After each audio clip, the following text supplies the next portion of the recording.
What's up guys, Dusk Rider here. I'm going to be doing this video today to show you my budget bike build.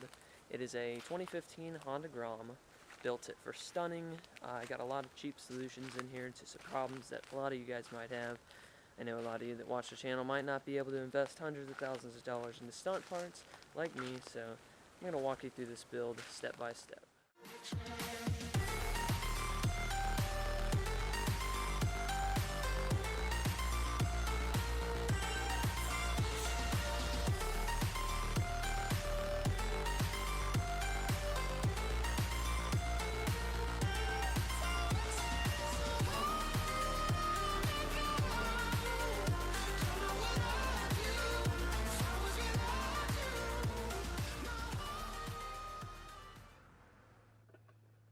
Alright, so the first part that I think is very effective to have is stainless steel braided lines for your rear brake. This is one of the best mods to upgrade brake performance on the cheap. One of these lines is about 40 or 50 bucks wherever you find it, eBay, Amazon, local shops. Getting rid of the stock rubber lines will help you get a lot more braking power because the rubber lines expand whenever you push the brake. Stainless braided lines do a lot better job of getting all the pressure to the rear caliper. I bought a kit for this bike off Amazon and I got the front and rear stainless braided lines for $80. The next thing you're going to want to do is go ahead and just buy a Subpage.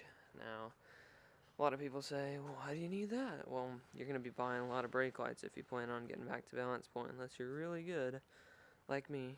I'm just kidding, no. I've seen a lot of people loop these bikes out, keep having to buy brake lights, might as well just buy that up front, you know it's going to happen. What I did to be on a budget is had a buddy and I build it. We worked at his shop, we came up with a design, worked out pretty well, got a lot of pie cuts on there, but overall this thing was like $100. It's definitely worth it. In order to do that, you're probably going to want to cut your stock exhaust. I know people are like, it blows right on the peg. It really doesn't heat the peg up that much at all. I could stand on it perfectly fine. Don't feel anything. I'm going to be putting some grip tape on there soon, just some skateboard grip tape. So I would recommend doing that. It gives you a little bit more sound too, takes some weight off the rear. The next thing I would recommend is getting some Pro Taper bars. They're going to take impact a lot better than the stock bars, which normally bend. Then I would get some bar ends. These are cheap cycle gear bar ends. Let me get to focus for you. Cheap speed metal bar ends. They were 25 bucks. Those things are definitely a great deal. I just got this cheap little eBay lever. Works out good. Alright, so moving on. Well, I'll skip that for now. The next thing, you don't really need a crash cage on these bikes. I just went ahead and bought these little crash bungs, whatever, off of eBay. I bought them for 45 bucks. You might need them. I don't think they're gonna hit too much. Those are, like I said, 45 bucks. Pretty good investment. I've hit them once. They worked out great. Alright, so moving on to the rear handbrake. This clutch lever, shorty clutch lever from Amazon. It's a universal stunt bike clutch lever. So let me move away from all the trashy parts over there. So universal stunt bike clutch lever. This thing works really good. $39.99. You'll need something a little smaller whenever you go to install a handbrake. This handbrake setup has a Adelin master cylinder. It's a 16 by 18. You can purchase them online for about $50. This has a 42-inch stainless braided line made by HEL, ordered off tacticalminds.com.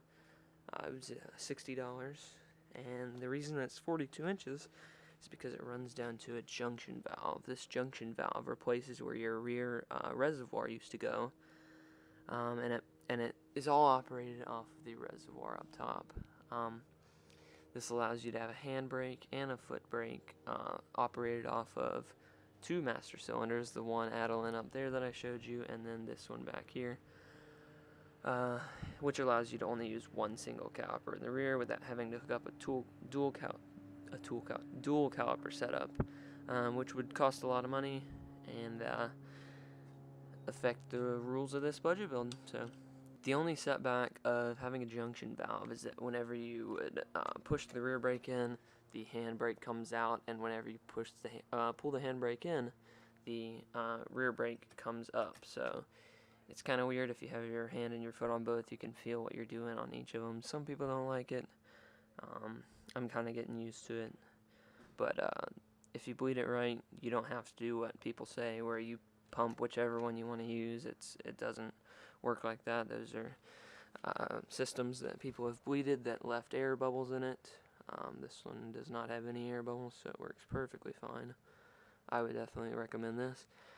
This piece was also purchased off of tacticalminds.com, and if you buy this piece and the brake lines together, they will come for a slight bit cheaper.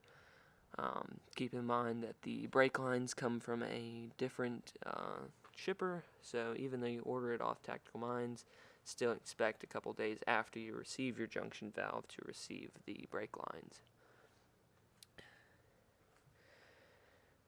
Whenever you're putting on this junction valve, what you need to do is you're going to have to bleed the brakes. You're going to start at the top.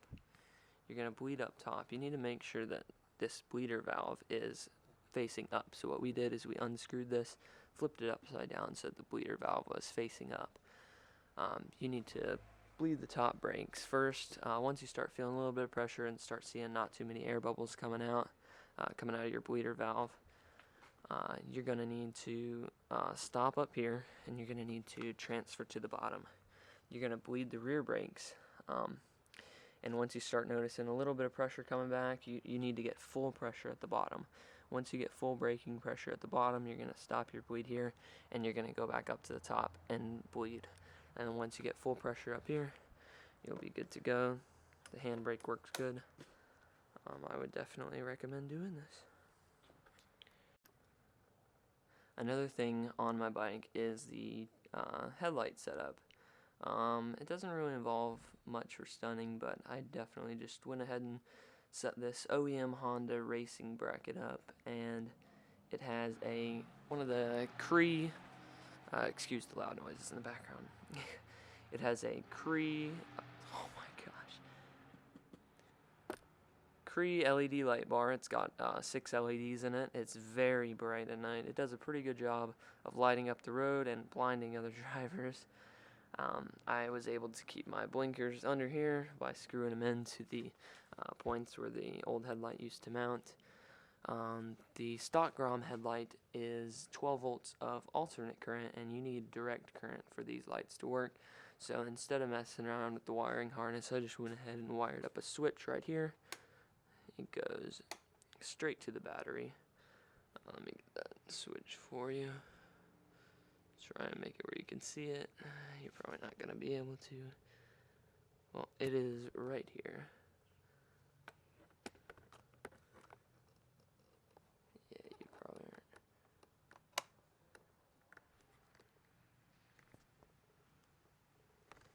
Yeah, you're probably not going to see that one too well. There you go. And that guy lights up the road pretty good, and you can also turn it off if you're stunning in some locations at night, like behind lots, and you don't want to attract people with a really bright light. So that's a good idea. And the last thing that I have for you guys is these Kenda tires. Really cheap tires, great for on and off-road. They're about 40 bucks a piece. If you're doing roll-in burnouts or anything like that, you can go through tires, not too much to replace. Some of these other tires are costing $50, $60, $70, or even over $100, so these $40 tires seem to work well. I run pretty low pressure in the rear, somewhere around like low 20s would work great for wheelies. That's what I run. And yeah, so I think that concludes this budget bike build for a 2015 Honda GROM Stunt bike. One last thing, you're going to need to relocate your controls if you have the Honda mini bars. So what I've done, and I know a few other people have done, is just run these through the brake and the clutch line, and just zip tie it up there. It's still functional, gets it out of the way, and it works. So yeah, Alrighty.